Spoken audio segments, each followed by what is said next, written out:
Okay, well, if you think of a win, put it in the chat here, put it in the group chat, unmute. We would love to hear it.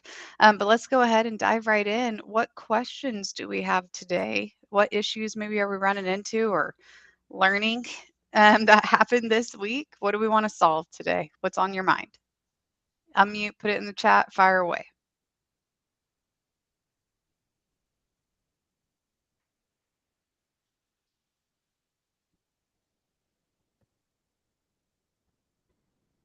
We got 33 people here.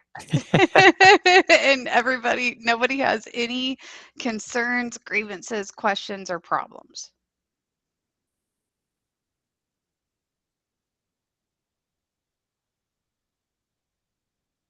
Philip, what's happening? So, I've been talking to Travis about this. We do kind of a mixture of remodels and new construction. And, one of Travis's big thing is that we haven't been charging what we should be charging, and trying to get our margins closer to that 30%.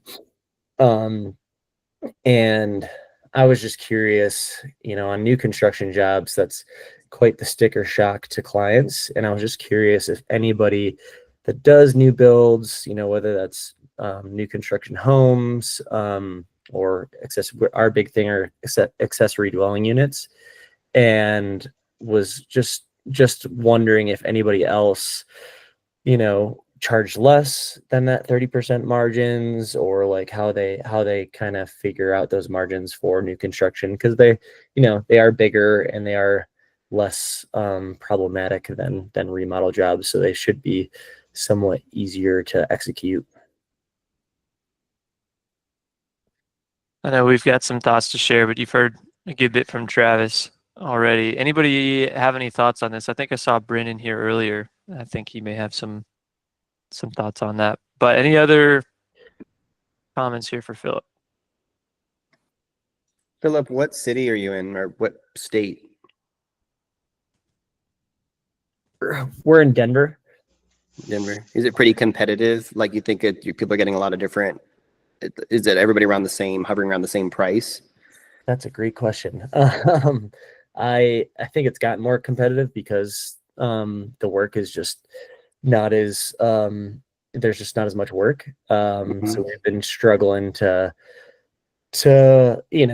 we haven't been charging enough for probably a couple of years now, and now we're in a market where people are kind of trying to find the lower bid, because everybody's trying to save some money, and so now we're struggling to be like, okay, well, maybe now's not the time to go too high with our margins, but we obviously need to start making a little bit more money to cover our butts.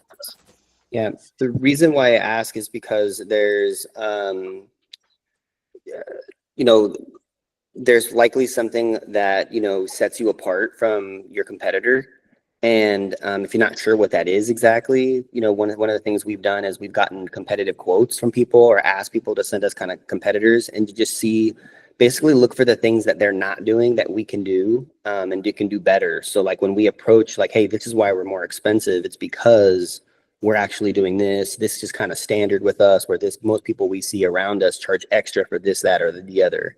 Mm-hmm. So there's just one way that we could kind of justify our value to people. And honestly, as we've kind of raised our prices more and more, we've kind of realized we've kind of fallen into a sweet spot with like this more ideal client. I know it's not the same with new construction, but it's I don't know, just helping people understand your value better by seeing what kind of sets you apart.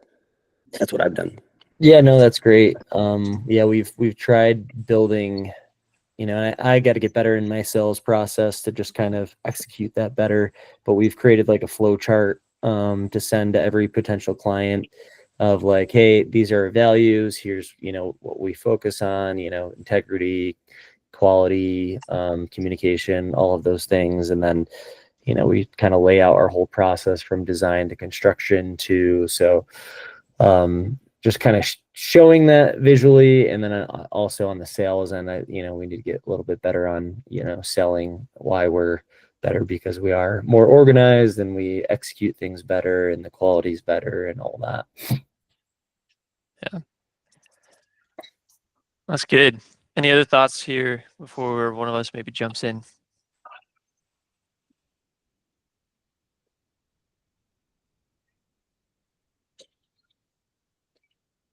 All right, I'll jump in with some stuff as well. So, yeah, I think Lance had a great point. Philip and Travis, you and Travis have probably already been talking about this, but for us, one of the major things that we see making a difference whenever you're struggling to close is your sales process and setting expectations properly. So what you just said there at the end, Philip, is probably maybe more important than you initially expected. Setting up the expectations from the get-go before you even give them a price to say, this is what sets us apart, this is why we're different. You make the conversation about value more than just a number at the end of the day. So I would really look into and lean into that a lot more heavily, especially in a competitive market, using the tool like the one sheet and communicating that even on the initial phone call whenever you're talking to people, hey, how much do you know about us? To really set yourself in a category that's different than their primary expectations that they have. The other thing that I would say is don't be afraid of your margins. The price of your job is the price of your job for your business to be profitable. A construction business that just does new construction is also still trying to hit a 20% profit margin at the end of the day. You're pricing based on percentages and you want to keep your price where it needs to be for your business to be successful. So I wouldn't be afraid of that. The phrase we've used a couple of times here is don't shop out of your own wallet. Something that Lance does, I think, incredibly well is in the process, if people are starting to give you pushback about price and saying, hey, that's just more expensive than I thought it was going to be. A very true, accurate, and useful statement you can make to that is, hey, that's good to know. Thanks for sharing that with me. Would you be willing to send me the price you're comparing us to? Usually if someone's able to beat us on price, if someone's ever able to beat us on price, it's because they're pricing out a different scope of work. Then you get to actually compare apples to apples. Everybody hears that whole phrase like, are we really comparing apples to apples? And it kind of rubs the wrong way. But that different kind of framing of saying, hey, let me check for you to make sure you're not going to get stuff added on later that just this other guy potentially didn't price out. And then you are the expert. You're not poking holes in the other person's stuff necessarily. That's probably going to be an outcome, but that allows you to get eyes on another quote and truly do the whole comparison piece, and setting yourself apart from those expectations. No, that's great. Yeah, I need to get better about that. It's always such a sensitive subject, and it's you always it's just people's like Google does not help anybody with pricing because they're like, well, GCs charge 20%, right? And it's like, well, 20% margin, like not 20% Right. markup. So kind of explaining that to people, and showing that value is a big thing of what we need to do. Yeah. I think another thing I meant to say as well on the upfront expectations is being able to provide a range in that first meeting or opportunity that you have with them to say, hey, for us, a remodel like this isn't a proper number, but usually these kind of start to run between this amount and this amount. And you can give yourself plenty of room on that. But that's another way to get into those sensitive topics about price and budget. That is a way that you're kind of leading it by offering something first, and then they kind of tend to respond. Anthony, what do you got, sir? Hey, I just wanted to make two comments about the Google cost, whatever that is, artificial intelligence. People going, how much should this cost? I've actually found that a surprising amount of people do reference that, and it is a ridiculous thing because it has absolutely no idea what's going on. But I've had people pull up, at an estimate. I'll throw out, like as an example, the other day, you got a rough idea how much this could cost. I said, honestly, I don't have all of the square footage put together yet. Most shower remodels are going to land somewhere between 12 and 15,000 for a size like this.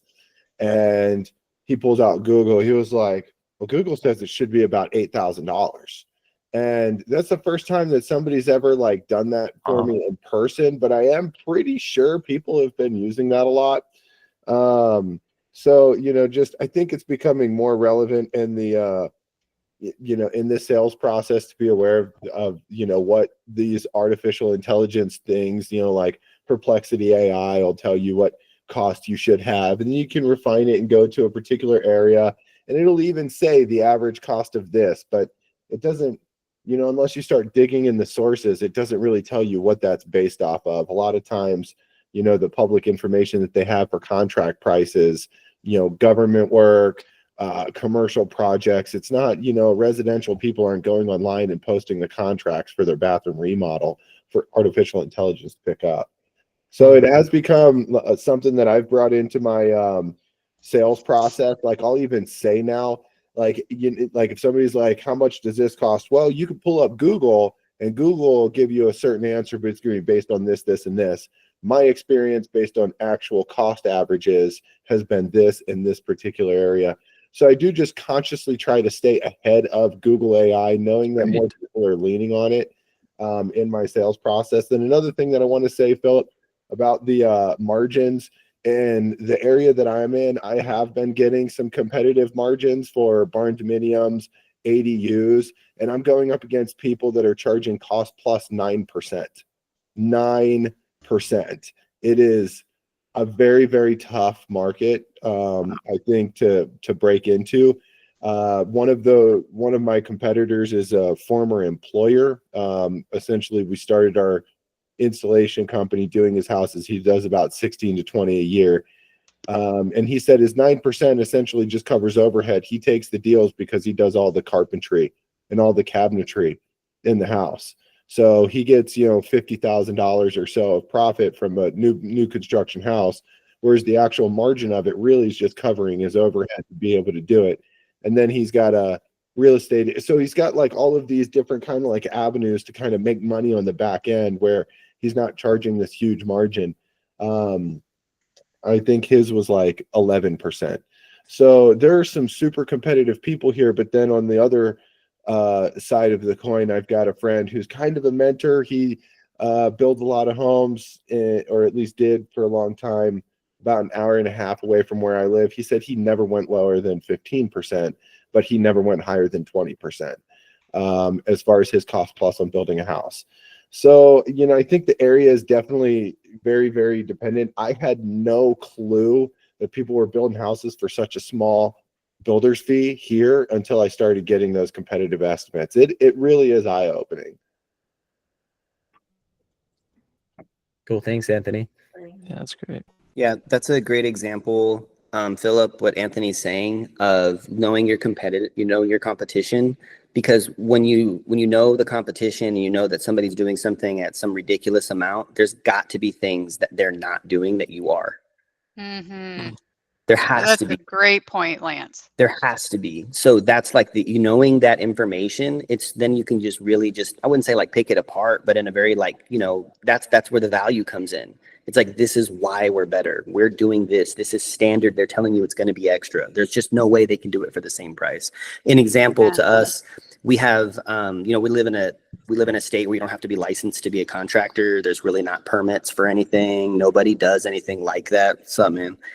And there's like we'll see quotes for bathrooms and people are like, oh, we're doing this bathroom for this price, and it'll be thousands less than mine. And I'm like, oh, I just know my competition really well. I want to see a price like this. Ask them for their plumber's license. Is a licensed plumber going to do all that plumbing for you? And then it almost always shuts them down, but helps them just to really understand like the value. That's just an example. No, yeah. That's great. Yeah, I've been like, we just lost a job to somebody and they didn't have like any contingency built in. And they told the client, they're like, well, if there's anything extra, you just cover that. And I'm like, well, like we're showing you what the price is with contingency, because everything, there's always, a little bit of change here or there, depending on site conditions or things that we find along the way. And it's just, we're like, do we start cutting out like contingency? Because other people's numbers are looking better, or, obviously communicating that, we do include that for a reason so that you're not surprised at the end of the project. But Yeah. One thing we say here all the time is never lower your price, add value. Your prices are what people think that prices tend to be something that like you can just change or pull out of your hat, but it's like your prices are what they have to be to pull the margins you have to pull. So once you know those Or they margins, should be. they should be, yeah. And so the only thing that you can do is really add value. And so Lance, I really appreciate that. And also just when you guys are competitive shopping, or I know that you hear other contractors in the industry, oh, well, we only do this margin, we always only do this margin, or we're pulling this profit. It's just you never really know what's actually going on in their business. And so we see people who have high revenues and very little profits all the time. And so just take everything with kind of a grain of salt. Be confident in your numbers and your process, and kind of ignore the rest. But Lance, that was beautiful advice. Yeah, I'm so glad that you said that, Lance, because it's so true. Laura, I want to get to you in just a second, but I want to share with you guys something. It may not be 100% relevant to what we're talking about, but I think it will be pretty relevant. So what this is this is the actual script that we use when explaining our price. Let me zoom in on this a bit. I see everyone moving closer to the screen. That means I need to zoom in. So this is the actual script that we use at Power Builders Construction whenever we're explaining our billing model. We do this in the first walkthrough appointment, right? So we get a call, we do a little bit of due diligence, some vetting, and we immediately set that first appointment in person. We do the first appointment, so we have all this stuff here. We define the goals and identify materials and timeline and budget and expectations. And then we ask them if they're kind of familiar with how we bill or how contractors bill. And this is what we say. There are typically two ways contractors charge, which is cost plus or flat fee. The flat fee contractors will typically give you a lower price to win the deal. Then after you're stuck with them, ask for more money. Or they'll give you an inflated price that is meant to cover all expenses plus extra cushion for if they underestimate anything. The thing is, these contractors often ask for more money after the project begins as well. If anyone gives you a price and says this will never change, they're not telling you the truth, because there's no way for them to be able to predict with any construction project all the things that we cannot see until we start. That's just a part of construction. There are things that we can't see until we start, right? With us, as a cost plus contractor, you only pay for the materials at no markup. The skilled trade and subcontractors at no markup, our $90 per hour labor rate for any work not related to skilled trades, and our 25% in fees. I didn't mean for this to... Then we explain this analogy, and I've shared this in here before, right? The way you can think of it is a flat fee contractor will charge you $100 when your project really only costs $85. We estimate your project at $80, but the project could cost as high as $90 or as low as $70. Either way, with us, you're only paying for what the project actually costs. And this benefits you for three reasons. You always know each expense related to your project. It's a pay as we progress model. You'll never be paying huge lump sums at once. As we progress through the project and get more done, you're only paying for the progress that we're making. And you never have to pay more than you have to. The only expenses you're paying for is the cost of the work that was done, plus our 20% contractor fee, 5% project management, and scheduling fee, which covers all of that. So, and then we explain the process from here, right? So anyway, we have found that every single person we've ever followed this script with has always accepted our proposal for any job that we actually did the script with, because we break it down in a way to where it just makes sense. If someone can get behind your fees and someone can get behind if you could charge a competitive labor rate, right, then there's no reason why they shouldn't go with you with that model. So anyway, Laura, I want to get back to you though. I have a question before that. Can I ask? Laura actually had her hand first, so I'm going to go to Laura first, and we'll go to you, Barbara. Okay. Hi, good morning. Thank you, Robert. I just wanted to basically validate what Nicole and now what you were saying. The scripts are so powerful. I just want to provide fact, science-based proof that it really works. So my brother and I, fourth generation to run the family business. We hired Redmond about a year ago to help us scale our service and repair department. Matt and I grew up in the business, in the field, in the office, but we never had access to systems that Redmond, with the modern 21st century way of running and managing a construction business. So Matt and I were very skeptical at first with some of the stuff Nicole was giving us. We'd get off a call with her and we'd kind of sit and stare at each other like, I don't know, this just feels really unfamiliar and kind of scary. So short version of a long story, our time and material labor rate, and mind you, we're in San Francisco Bay Area, was $125 an hour for a commercial electrician. Since then, we've almost tripled that time and material rate. And based off of the sales scripts, we quickly weed out any client that, if they're not ready to buy or that price doesn't feel good to them, we are very happy to send them with love and light on your way because there's 10 more to take their place. And I think there's a lot to be said of stepping into that energy of worthiness and believing your value. There we And go. if they don't, they don't like it, then good luck. There we go. Come on. That was it. And Howdy. Nicole's our favorite, by the way. No, it's nothing against the other coaches, but I mean, she's really. I don't know how you say that and then say nothing against the other coaches. Yeah, You're you like- haven't even. We you're haven't ever had a saying- call together. You're Laura. saying What are you this saying? person is the best, not against you guys, but they're better than you. Don't I take don't it know, personally. Robert. No, I'm just kidding. I think Nicole could be your boss, Robert. Actually. Here's what you don't know is that she kind of is. She kind of is. Yeah. All right. Thank you. Good luck to everybody. Make Thanks, money. Laura. Thank you, Laura. Wow. That Yeah. really is what I needed. Just made my day. Yeah. Well, I would say to validate Laura, I actually have a meeting with Nicole, and that meeting is for Nicole to help me just get things done. So there is a lot of truth in that a little bit. Okay, Barbara, what's up? I have a question about that contract that you just read to us. So it says It's a script, by the way. It's a script. I don't know if the it's not. script. Yeah. Okay.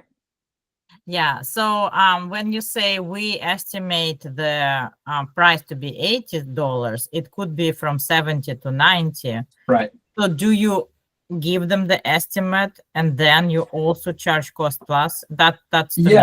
Yes. So here's what we do. That's a great question, Barbara.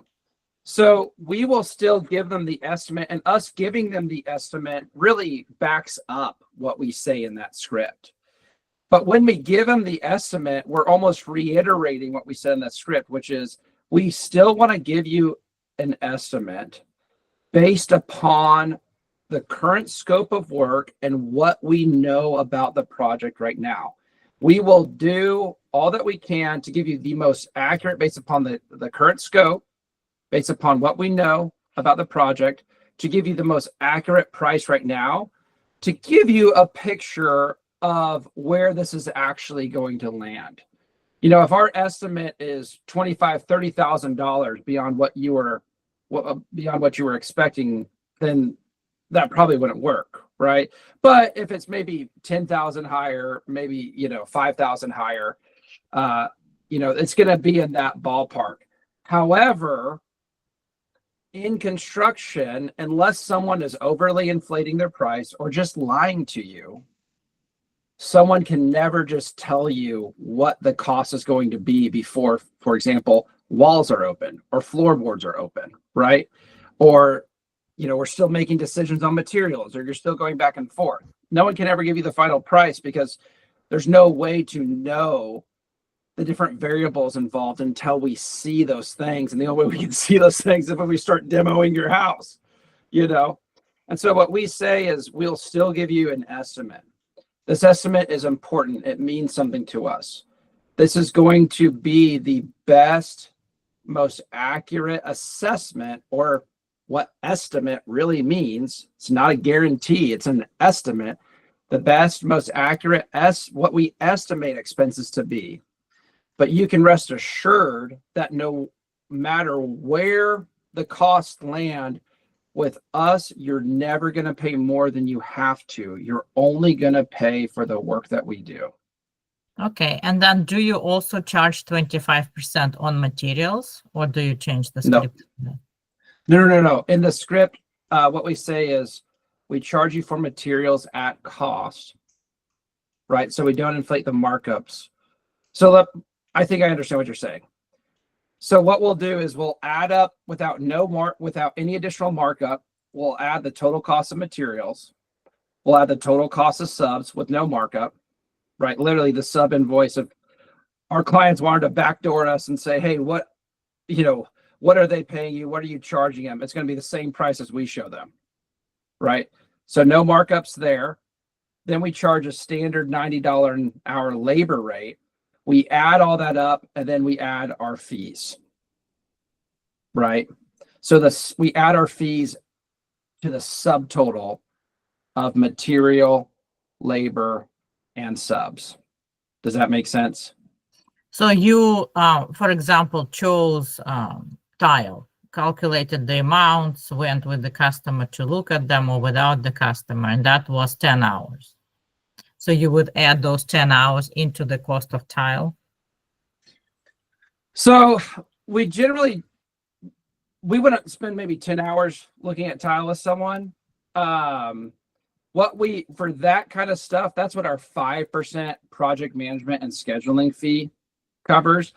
If there's any meeting with subs or selecting materials that either a project manager or my partner Tyler, the owner, is doing, that is what that 5% project management and scheduling fee covers. The hourly labor rate is for on-site labor for the project. Mm-hmm. Okay, does that make sense? All right. So I had a customer who chose Windows, and I had to go through 7 different brands. Oh my gosh. 4 brands, but like different colors, because colors cost differently and so on. So what would you charge for that? Is it that design fee rather than? Is it so my question would be why it required so much time and so many brands? Was it because the customer wanted something really specific? Was it more of a unique situation related to that project? She wanted very cheap, and I gave her cheap, but told her the warranty. Then she wanted next up, but better warranty. And the best warranty was the highest price. So she went with the highest price, and we went slowly through that. And I told her right away about warranty, but she didn't. So again, that we do that 5% project management and scheduling fee for the work that's not related to the direct labor for the project, but is still an important part of the project, right? Mm-hmm. So this would be like material selection, walking the customer through material selection. If that kind of process that you just described is normal for most of your projects, I would somehow make a fee, whether it's 5% or 10%. You're doing these older kind of specialized remodels that may require more specialized knowledge, which is more valuable than what a typical contractor can offer. So you may want to charge more for that. So try to find a standard fee that will work. And then if a customer is asking for additional requests beyond what's typical, I would maybe then say, hey, for this, I'm going to have to charge an hourly rate because it's more unique in the approach that we're taking because of the specifications that you have or because of the amount of options that you want, right? You could do this work yourself, but you're asking me to do it. I'm happy to do that. That's outside the normal scope of what I do. I'm happy to help you, but I will have to charge additional. So for those situations, that's what I would do. But if that's a typical situation for most of your remodels, then I would somehow make a fee structure, whether that's 5% or higher. Don't make it what I do, right? Make it work for your business. 5 to 10% if there is a lot of material selection work involved to make sure that you're consistently covering that cost. Okay. Really good think questions. I'll need to go with Nicole through that pricing because still need to sort it. Thank you, Don. Yeah, absolutely. Okay, Anthony, back at you, man.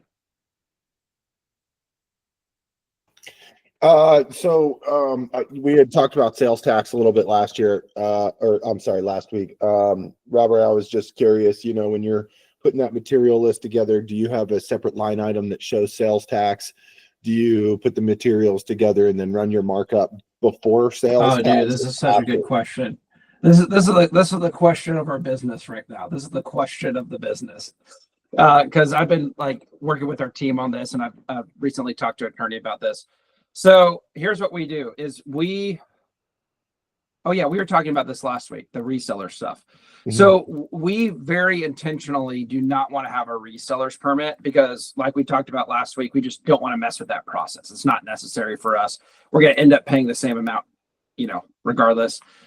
So what we do is for our line items, right, we will just put the total amount, tax included, and we don't add sales tax to the bottom line.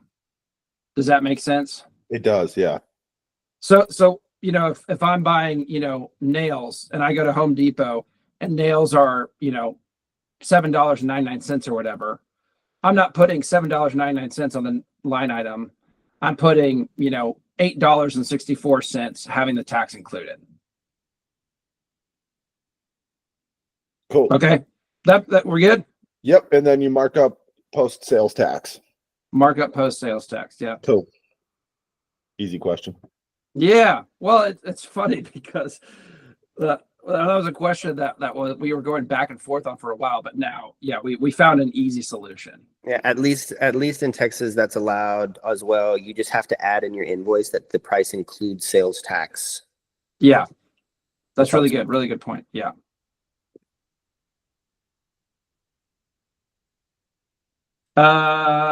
Jim Kolke, what's up, buddy? Hey everybody. So we're having a lot of problems in Chicago. Same scenarios that she's speaking about. I heard a little bit about people are cheap.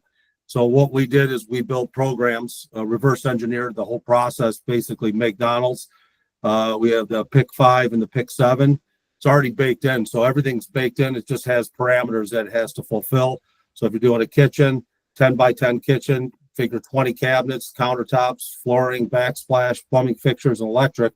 That one we base out at $35K, and we already have it pre-made. The other thing that we just did in the last month, we brought on a designer.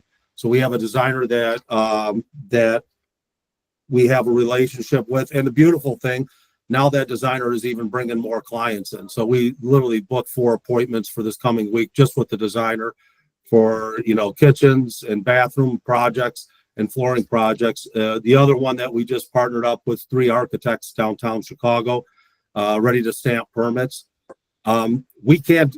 We mark up everything, and it's explained to the client. And the reason why is because we have to handle the material, any material that they choose.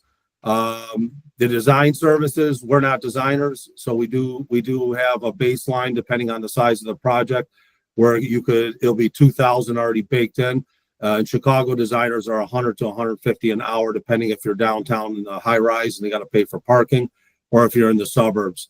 So there's a lot of moving parts. I don't know where Barbara's at, and you know, in the country, but she's in Portland. Yeah, Portland. Yeah, I don't know how your structure is here. Chicago is parking's $15 for an hour. So everything is ridiculously expensive. It's like New York on steroids. So you know, just for my subs, I had a guy tell me, he's like, what are we putting in for parking? I said 6 G's. So 6 G's went in for parking for the project for 2 months. That's what he's getting paid. And we explain that to the client. So we are using cost plus at a 1.4, but everything's at 1.4. Everything's at 1.4 straight across the board. I had discussions with my coach, and I hired to Get Better Books with those guys, and they're like, "Man, you're running real low." because the cost of everything is incredibly high. I also belong to the National Association of Home Builders, and I went to my mentor over there, and he's like, "What are you doing?" And I said, I have a secret, the Pick 5 and Pick 7, and I am using, the Facebook and the IG, ads, and that thing is amazing right now. I mean, we're getting a lot of lead gen off of it.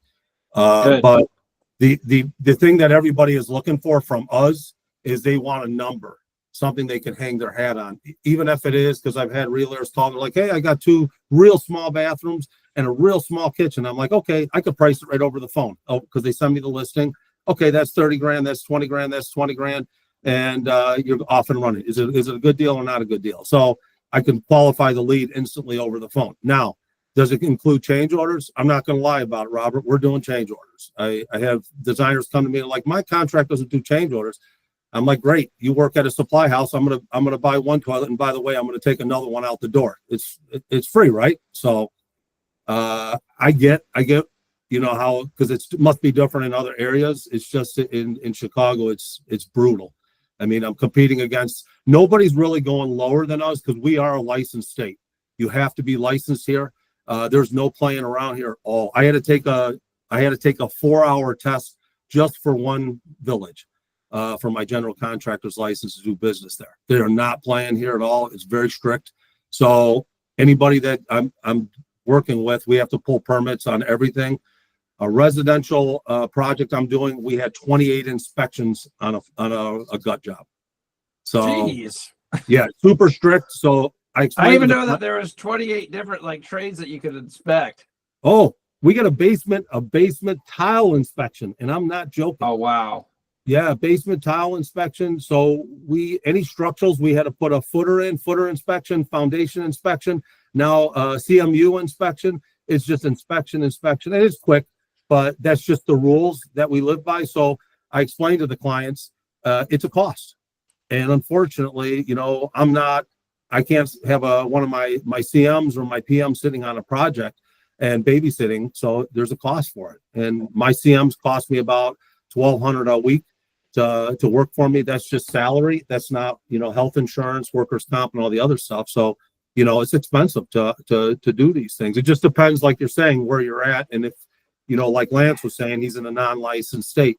But we're trying to build programs that it's very easy for a customer to say yes to. So when my sales guys go in there, they could just close the deal. And if they want the designer to come back in, we've already got a relationship then. That's awesome. Who wants to move to Chicago? No, I'm just kidding. Nobody. Yeah. One of the things, Jim, it's something that I'm getting insight from that you're not necessarily focused on, but it is like kind of a benefit of what you've done.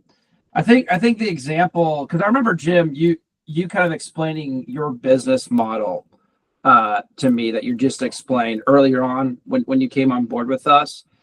And I remember thinking then, and I think this now, is that it's an example of one of the benefits of committing to kind of a niche, right? So, Jim, my understanding is that your niche is like focusing on remodels for like these skyrise like apartments and condos, right? Yeah, that's correct. And so, Jim isn't a guy who's saying, "I'll do any or every sort of construction project." Why not? Well, because he can't do any of the stuff that he just said he did if he was doing that. Because he focused on a niche, he's building predictable, repeatable systems in his business that allow him to have a competitive advantage, right? By being able to tell people confidently what the price is, because he has like a very simple, pick 5, pick 7 solution. And so I think that's just a good reminder of a good illustration of the value of picking and really sticking with a niche, is it allows you to have that competitive advantage because you're in that wheelhouse all day long. You're working with the same subs, working with the same people. You know what the costs of things are. And so you can have a competitive advantage, like a lower price, confidently giving people a price. And it's all because of a commitment to a niche. So appreciate you sharing that, buddy. Thank you. Glad to hear you're with GBB too. Get better bookkeeping. That's cool. I didn't know that. They're amazing. Absolutely amazing. And Nicole knows, I'll let her chat about it. I got beat up with my Google, and I got that put back up, and you heard a little bit about that, I'm sure. Yeah. And I did. those guys are absolutely like next level, and obviously who they are. But yeah, I'll let you guys chat about that if you want to. Yeah. Yeah. Do you know Harley of Get Better Bookkeeping worked with us for like 5.5 years? Yeah. He's absolutely next level. The whole team is next level. Yeah, he was a consultant with us. He was like one of the first people that we hired, my dad and I. So that's cool. Okay. Any other questions? Really good discussions today. So I have a quick question. It's probably not a quick question, but I have a question. Yes. At Redmond's suggestion, and thankfully I hired an admin, and I'm able to get proposals out much quicker. I hired a new tech on as well. So jobs are going quicker. Everything's going quicker, and I'm getting more out there. But our price is the same as it was before. So with efficiency, is there an opportunity to lower prices so we can do more volume and still make more money? Or is that a bad suggestion? And maybe it's just because I'm going into summer months, going into off season that I'm thinking about this, and maybe it's something that I don't do year round. But now everyone's very price sensitive. I've had a clientele switch, whether it's because it's Facebook leads as opposed to, passive leads as opposed to people searching out for what I do. But has anybody ever lowered their price because they've become more efficient and still and worked off of volume as opposed to higher prices? Does that make sense? So the way I would suggest thinking about this, Michael, is make your price increases based upon increases of value that you're giving a customer. Now that value can be something like, I can give you a proposal back within 24 hours where it takes most people 5 days to a week, right? The value could come from the efficiencies, but rather than just saying, oh, I'm adding more stuff to the business, I need to increase my price, right? I would make price increase more focused on value. Now the value again could come from those additional expenses that you're adding. But the reason why I'm saying to frame it that way is so that when you're going to make that sell, and if your price point is higher, that you know why your price point is higher and you can sell to that price point, right? And so so all that to say is think about it in terms of what additional value does adding these team members do for my customers? What additional value does it add, right? To more maybe practically answer your question, you may want to consider doing a small, like incremental price increase, right? Something small as 5%. But what you are saying, and hey, can I actually add additional expenses and therefore increase my volume? You may not need to increase price a whole lot. Yeah, right? so I was actually looking at going I'm sorry to interrupt. I was actually looking at going the opposite direction, lowering prices slightly because we're able to get the work done quicker. So profiting off of the volume of work that we've now incurred by being more efficient. So again, I would view a more efficient, being able to get the same job that you were doing before done faster. I wouldn't lower my price because of that, because you're now adding more value to the customer. It's kind of like, I've told this story before.